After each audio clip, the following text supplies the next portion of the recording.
scripture reading this morning is from chapter 6 of the book of Mark, which is an incredibly exciting chapter in which Jesus sends his apostles and disciples out into do ministry. And they return also bringing the news that John the Baptist had been killed. Jesus then feeds the 5,000 with just a few loaves and fishes, and the crowd begins to follow him, and he wants to get away. So beginning at verse 45, immediately he made his disciples get into the boat and go on ahead to the other side, to Bethsaida, while he dismissed the crowd. After saying farewell to them, he went up on the mountain to pray. When evening came, the boat was out on the sea, and he was alone on the land. When he saw that they were straining at the oars against an adverse wind, he came towards them early in the morning, walking on the sea. He intended to pass them by, but when they saw him walking on the sea, they thought it was a ghost and cried out, for they all saw him and were terrified. Then immediately he spoke to them and said, "Take heart, it is I. Do not be afraid." Then he got into the boat with them, and the wind ceased, and they were utterly astounded, for they did not understand about the loaves, but their hearts were hardened.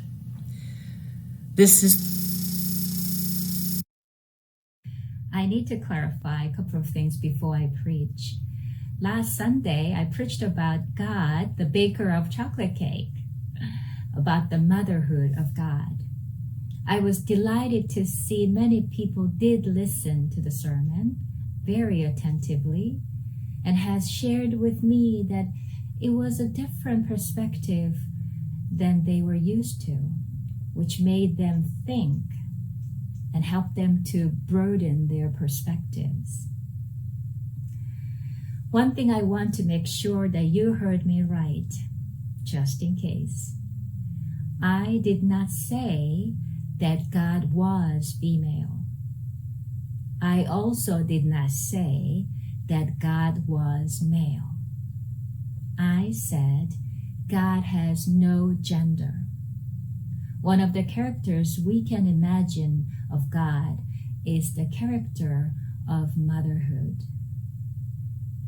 And another one I want to clarify is that the young woman's story of being locked in the closet by her mother when she was little was not a story about me, in case you wondered. I was a tomboy. I would lock myself in probably, not my mother.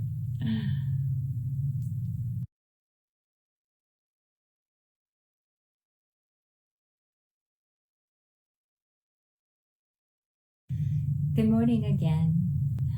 Let me read the verse 50 one more time. Take courage. It is I. Don't be afraid. It is hard to take a courage lately. In a sense, we are not allowed to take courage.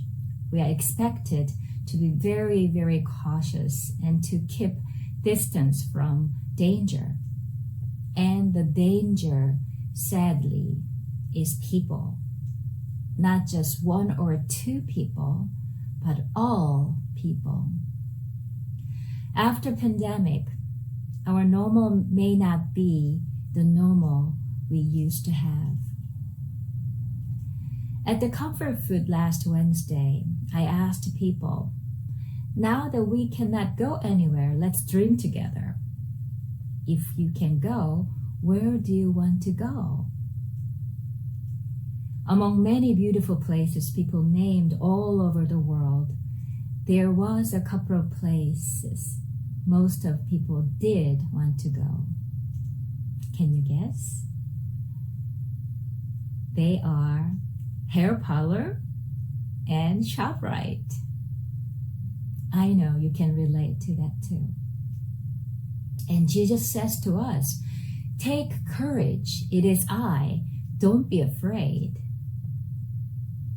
But we know that Jesus is not saying to us to courageously go out and go to the hair parlor or sharp right. That's not what he meant.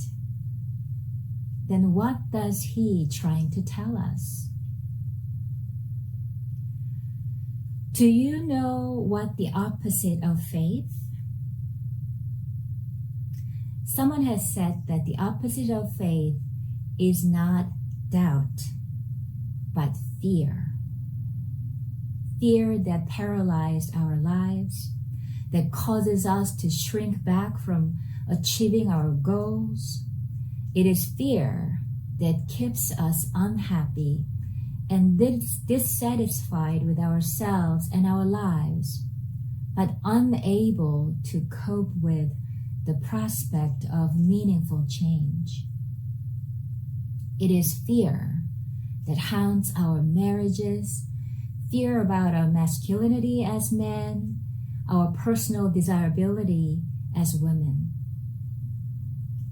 It is fear that keeps many of us from succeeding in our work. Abraham Maslow, a psychologist, has written about what he calls the Jonah complex. He has described this condition as the fear of one's own greatness, the evasion of one's destiny, or the running away from one's best talents.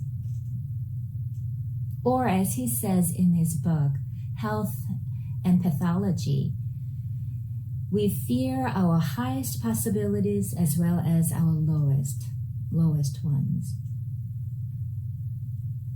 I have found it easy enough, says Maslow, to demonstrate this to my students simply by asking, which of you in this class hopes to write the great American novel, or to be a senator, or governor, or president? Who wants to be Secretary General of the United Nations, or a great composer? Who aspires to be a saint like Schweitzer, perhaps? Who among you will be a great leader?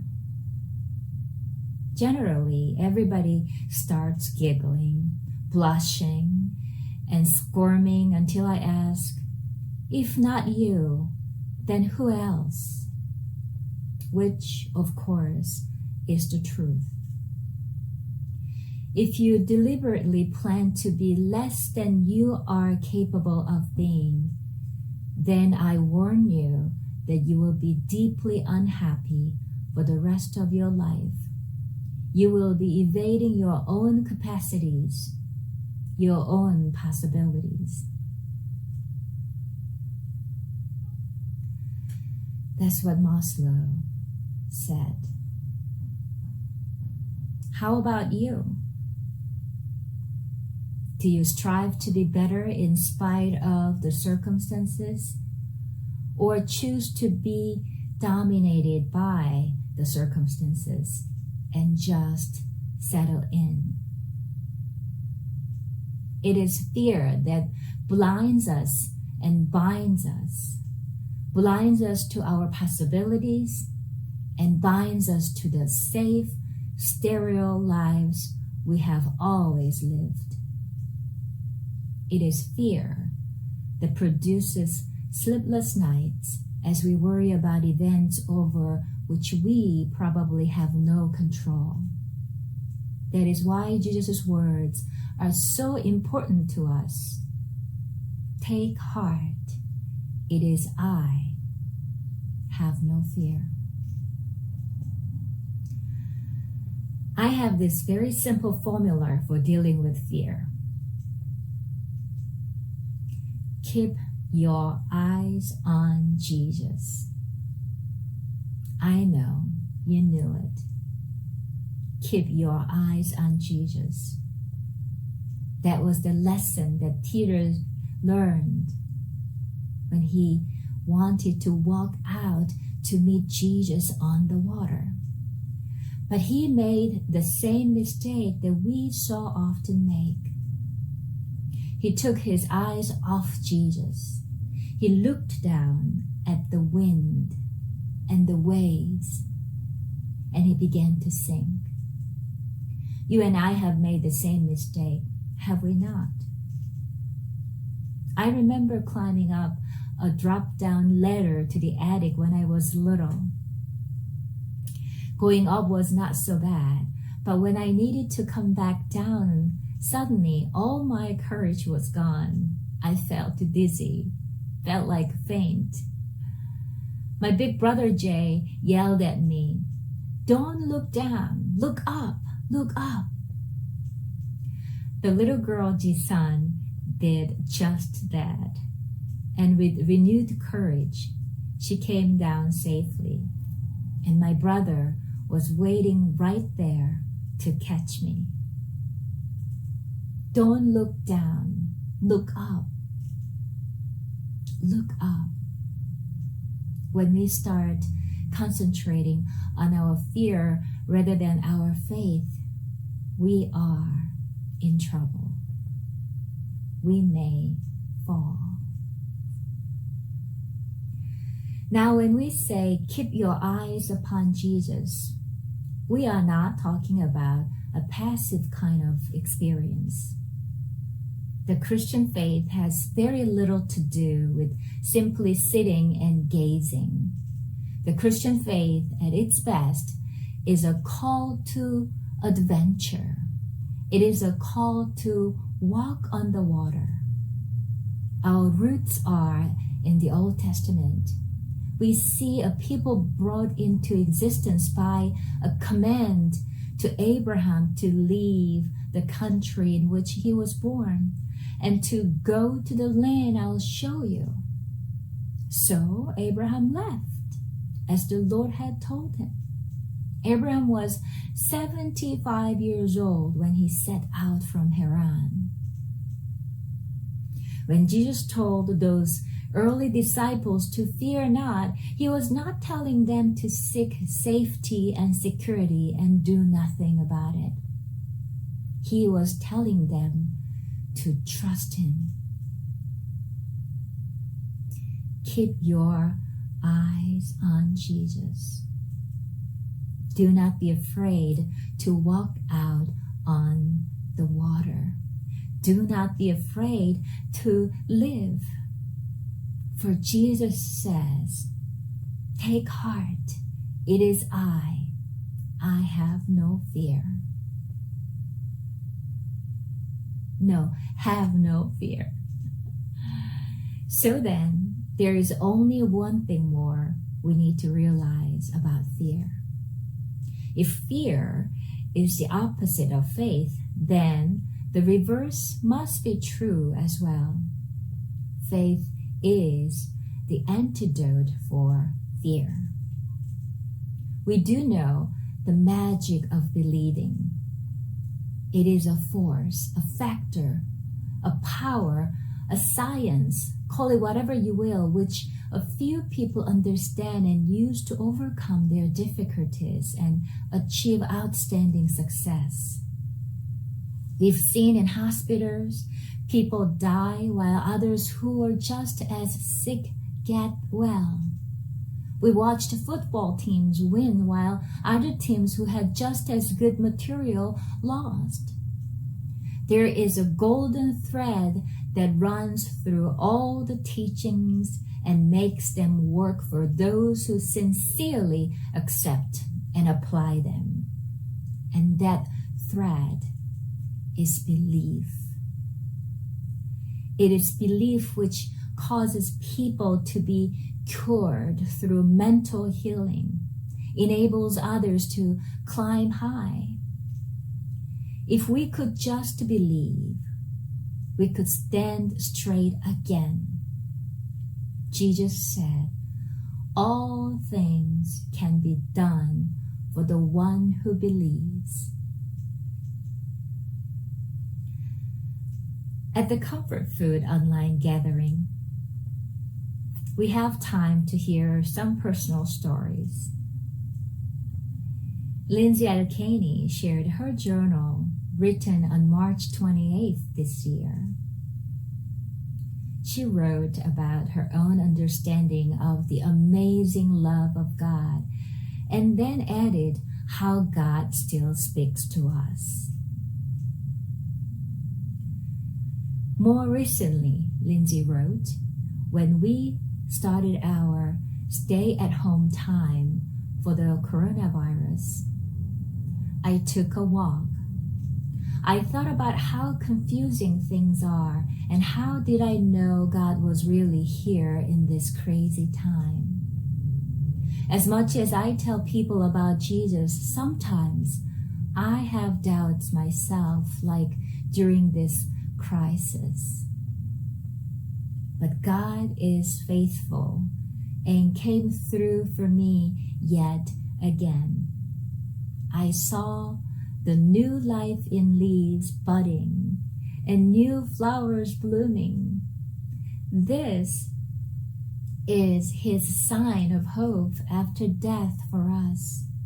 He is here in every season and in every circumstance.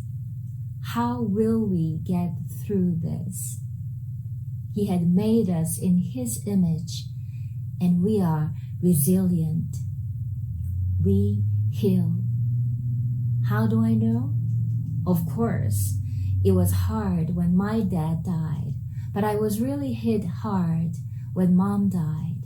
It took me a long time, some years, but I am now able to talk about it without crying.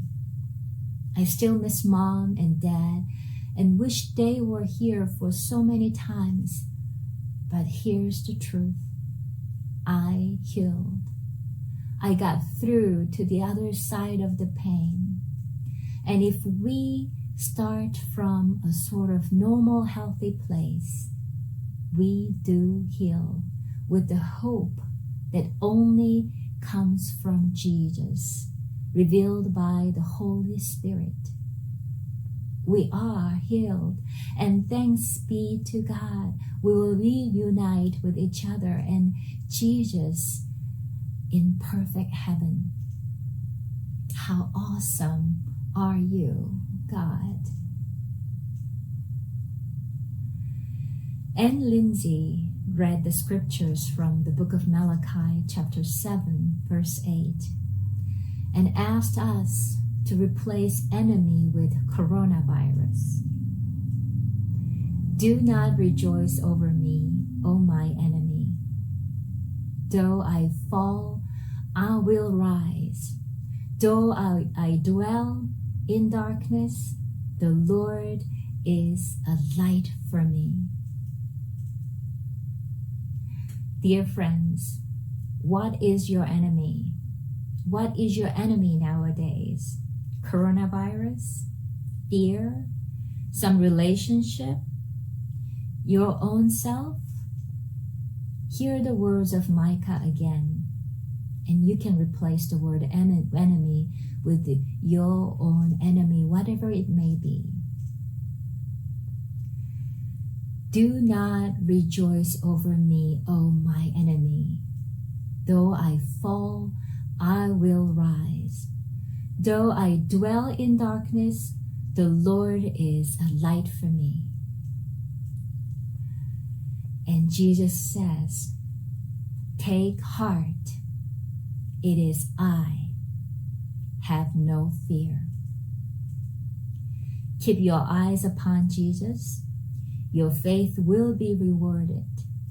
The faith will make you well in the midst of whirlwind like life we are living under. When peace like a river attendeth my way, when sorrows like sea billows roll, whatever my lot, thou hast taught me to say, it is well with my soul.